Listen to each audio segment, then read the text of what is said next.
Sitalkuchi BDO office থেকে মিছিল করে বিজেপি মহিলা মোর্চার কর্মীরা শীতলকুচি থানার সামনে বিক্ষোভ দেখায়। আগে থেকে থানার সামনে বাঁশের ব্যারিকেড করা ছিল, বিশাল পুলিশ বাহিনী মোতায়েন রয়েছে।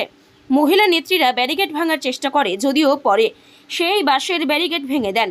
বিজেপির দাবি, পুলিশ বিজেপি কর্মীদের বাড়ি বাড়ি গিয়ে হেনস্থা করছে। সেই ঘটনার প্রতিবাদে এই কর্মসূচি। মিডিয়া মানুষদের